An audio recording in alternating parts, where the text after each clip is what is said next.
Tonight on the show, an Oscar-nominated actor, a fine comedian, and the star of the medical sitcom Scrubs. Now, microphone, questions for guests, fine wine. Now, clear. Let's start the show!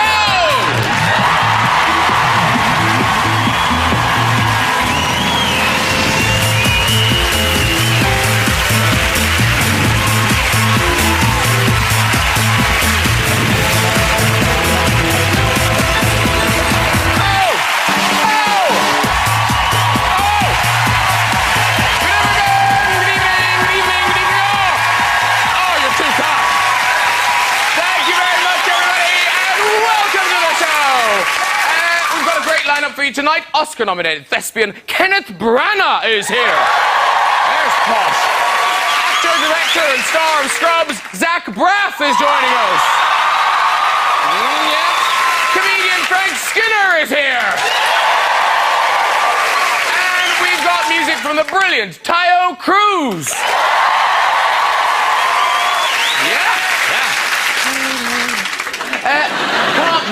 Can't wait to meet Kenneth Branagh.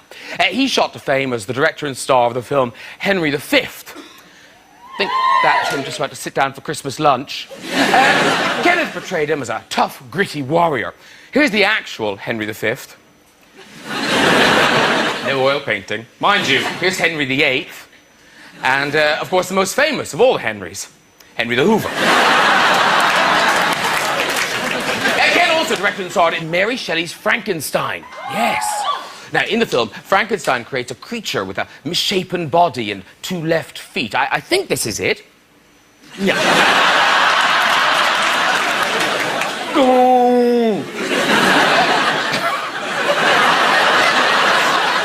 Kenneth is currently appearing in the Oscar-tipped film My Week with Marilyn, all about Marilyn Monroe. Now, Marilyn had affairs with so many famous men. She did. It was even rumoured that she had an affair with Albert Einstein. Yeah. And you do think, like, what did she like about him? Let's get some guests on! Later we'll be having music from Taio Cruz! But first, time for some Frank talking. It's Frank Skinner!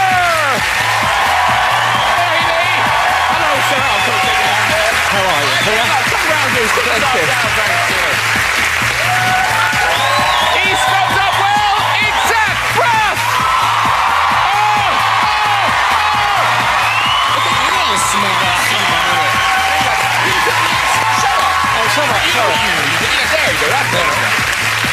But soft, he approaches, he is nigh. It's Kenneth Branagh!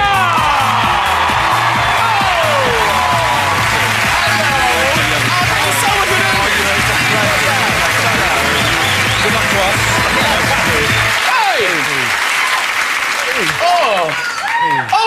It's like having One Direction on the show, isn't it? In 30 years' time. Now, hello to you all. Welcome to you all. Nice but to be I suppose a special hello to you, Zach, and welcome to London. Thank you for having me. Yes. You're here for a while.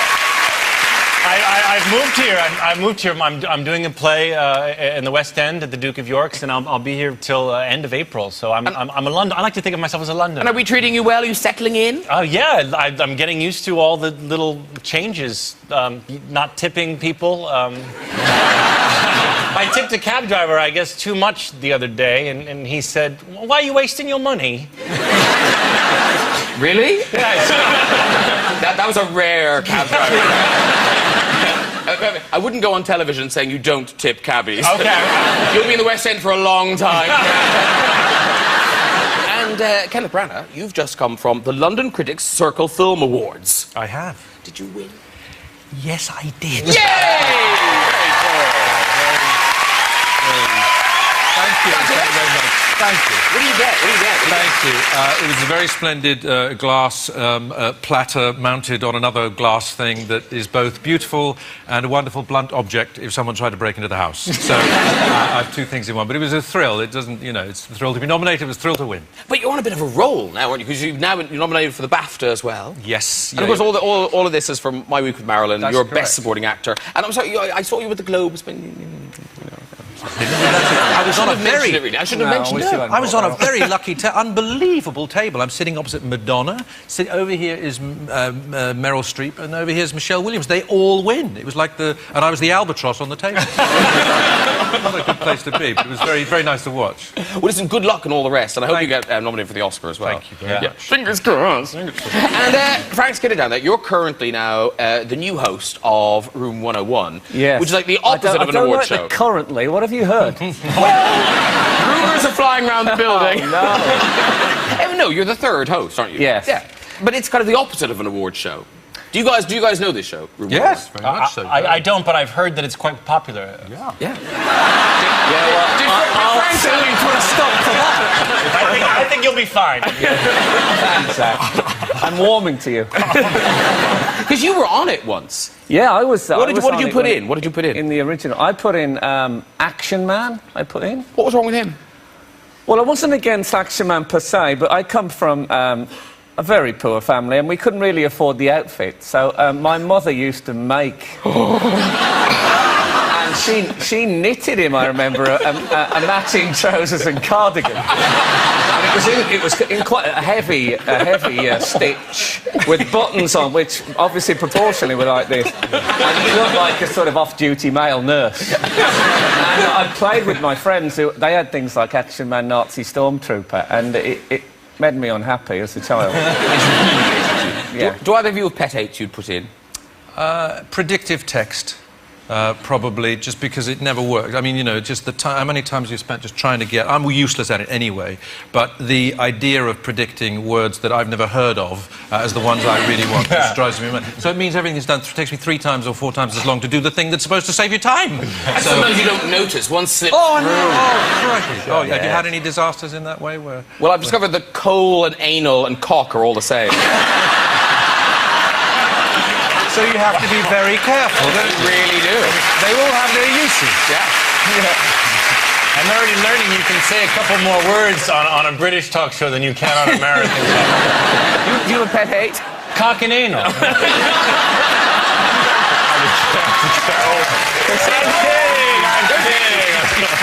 I knew it was going to be all boys at the couch tonight. I thought, it's going to kick off. No, you know what I hate those people that wear the Bluetooth earpiece, the wireless one, all the time, even when they're not on the phone. They just sort of walk around with it in. I find that incredibly annoying. Can we put that in your room? Yeah, sure. Sure. Now you have to avoid cab drivers and nightclub bouncers. Yeah, London's really shutting down for you now. Listen, My Week with Marilyn. Yeah. Obviously, a huge hit. You were playing Sir Laurence Olivier. Yeah. And particularly when you were starting out, I guess there were lots of comparisons between yourself and Laurence Olivier, the whole kind of directing, the starring, the Shakespeare. But you have done, I suppose, in a way, something that Laurence Olivier didn't do so much. You have gone kind of mainstream and Hollywood, you know, directing Thor and all, things like that. What was that like, going from kind of, you know, sort of parochial Britain in a way to big Hollywood, I am a director now? Well, it was very exciting. You can't quite believe you're there, and lots of things happen to make you doubt it as well. When I first went to Hollywood about 20 years ago, the first thing they asked me was what kind of car would I like to drive. I had no idea. The guy says, what about a Ford Mustang? That'd be great. Open top? Yeah. What colour? Red. Okay. And so I arrive at the Beverly Hills Hotel, which is already overwhelming, and then this car's waiting for me. I put the sunglasses on. Of course. I'm driving down Sunset Boulevard, so sort of, you know, I keep going over to the wrong side of the road, so that gives me, you know, people honking and doing all that kind of stuff. I get to Paramount Studios, and of course, because I'm a Brit, even though I'm supposed to be a, you know, big Hollywood type, I get there, and my name's not on the gate. You can't come in. But I'm directing the big Hollywood film. I am the director and the star. You're not getting it. So they wouldn't let me in. And then eventually I have to call my mum, as it were, call the producer. They said, no, it's not Kevin Branagh, it's Ken Branagh, and yes, he's allowed in. They sent me to the parking structure at Paramount. So I thought, it's okay, deep breaths. You've arrived in your open-top red Ford Mustang. Now go and direct your big Hollywood film. I couldn't get the ignition key out of the field. I didn't know what to do. I couldn't get the roof to go up. And there's a button on the steering column that you have to press to let the thing go. Anyway, I had to call my mum again, and they had to come and get me. So now I'm an hour late, egg on face, idiot. And so, you know, the first morning is explaining that you don't know anything about cars. It's not a good look. It's not. As a Hollywood They know director. you're foreign. Exactly. I hired a car, because new cars are always scary. I hired a car, and I was, you know, you don't know what, you can't get it into reverse. And I was coming off this driveway, and I was moving very slowly, and someone blasted the horn. And I looked, and there's an old couple in a car, and I'm going, and I'm trying to get it, and they, and every time I turn to sort of back off, they blast the horn, and in the end, I wind the window, and go crazy, and they drive off. And I was really, they just looked shocked and horrified. And I leaned across again, and the horn went again, and I realised it was me. Oh, no!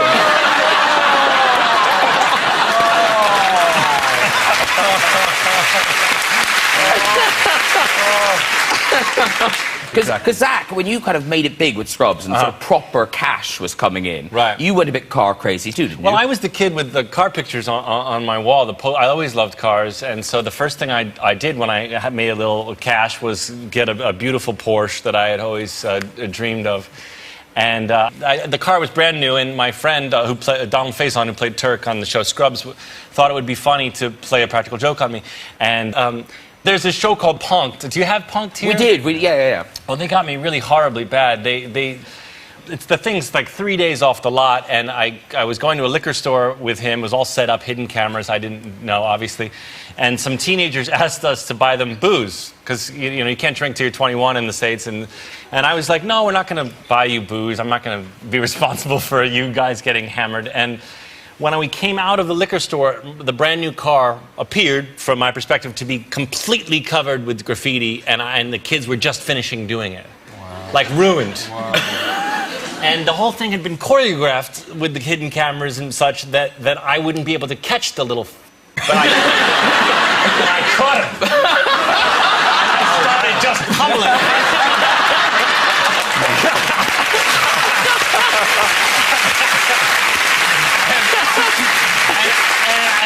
And I couldn't see from my perspective because my adrenaline was so pumping that he looks up and he's like a little boy. and I stopped because I didn't realize he was so young. And of course, they edited that whole bit out because they don't really want you beating up children on it. But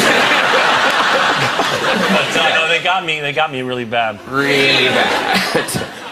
So listen, a funny one more thing about that story is that we went into when we went into the liquor store. My co-star who played Turk, Donald Faison, he knew he was on camera because he was the guy on the joke. And we walk in the liquor store. There's a giant rack of porn. It's the first thing you see when you walk in. And I walk in. I'm with my buddy, and I'm like magazines, DVDs, both probably. Okay. I can give you the address. I just want to picture it in my mind. Yeah, well, stay with us. And so I walk over to the rack because I'm like, wow, look at this, check out this girl. And my friend, who knows he's on hidden camera, is like, oh man, you know I'm not into that. And I'm thinking like, yes, you are.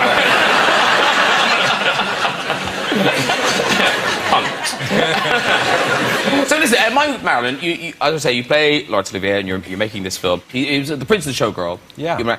And there was a clash of cultures because they did a very different approaches to acting. Yeah. I mean, he considered himself very sort of traditional. She had an acting coach who was with her most of the time. She used to go to for advice. Aside from showing up late, she also, when they played a love scene and he wanted her to just react to what was in the scene and to show up on time and know the lines, she needed to just to feel it. And she said famously that when she wanted to show in her eyes that she was in love with him, she needed to think of things that she loved, like Coca-Cola. Or Frank Sinatra, which is unfortunate if you're Laurence Olivier listening to all of that. And she sort of needed to feel it, and he felt you should just sort of show up and do it, would do the best you could when you were ready. She just felt you had to wait for the muse to visit. It didn't visit very often. Well, listen, we've got a clip of you as Laurence Olivier coping with Marilyn and Paula Strasberg, the acting coach. It is such a good film. Such a good film.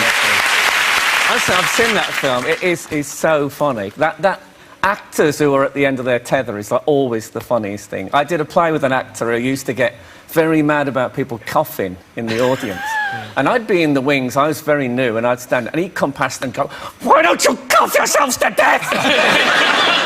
And the hand dryer in the ladies' toilets You used to hear that. It was terrifying. Well, and now it's texting, so the audience is aglow with faces being lit up from below. It's the phone actually ringing. You know, people have famously got. Al Pacino apparently just got into the auditorium and picked a. Al, I'm acting. Go away.